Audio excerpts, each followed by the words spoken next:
তোমার শিক্ষাগত কথা তো লেখা হয়নি।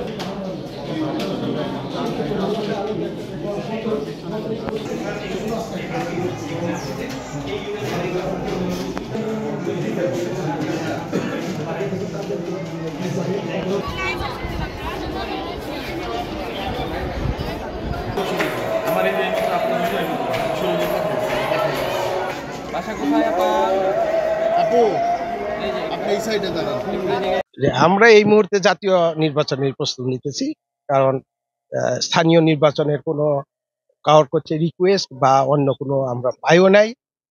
যাই হোক, সব মিলিয়ে আমরা এখন জাতীয় নির্বাচনের দিকেই এগিয়ে যাচ্ছি। দেখেন, আমরা কোনো পলিটিক্যাল পার্টি কি বললো এটা নিয়ে এখন আমরা পলিটিক্সে ঢুকতে চাচ্ছি না। জাতীয় একটা কনসেনসাসের প্রয়োজন। যদি সরকার বা পলিটিক্যাল পার্টিরা যদি এই ধরনের কনসেনসাসে আসে যে জাতীয় নির্বাচন পিছনে যাবে, তাহলে কি লোকাল গভর্নমেন্টের ইলেকশন হতে পারে।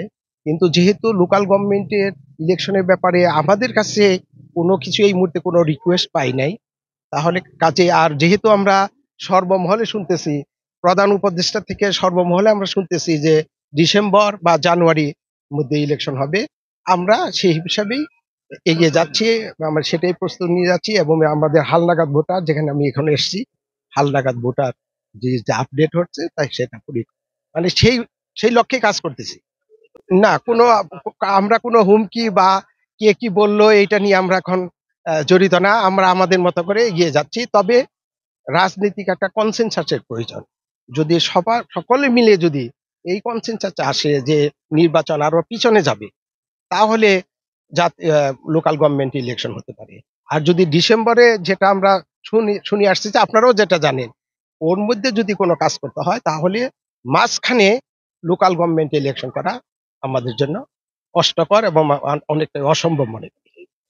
আমরা মনে করি যে এই জাতীয় সকল পলিটিক্যাল পার্টি যেটাই তারা একমত হবে, সে একমতের ভিতরে আমরা কাজ করব। সময় আসুক, সময় আসলে সেটা বোঝা যাবে। তবে এতটুকু বলি যে এই নির্বাচন কমিশনের যাদের রেজিস্ট্রেশন আছে, তারা যদি কেউ নির্বাচনে দাঁড়ায়, আমি বারণ করার কোনো জিনিস আমাদের কাছে এই মুহূর্তে নাই। আর যদি মনে করেন যে কোনো একটা বিশেষ দলকে সরকার কোনো যদি নিষিদ্ধ ঘোষণা করে, তাহলে আমাদের আইন অনুযায়ী তাকে তার যে রেজিস্ট্রেশন আছে বা নিবন্ধন আছে, সেই নিবন্ধনটাও বাতিল হবে।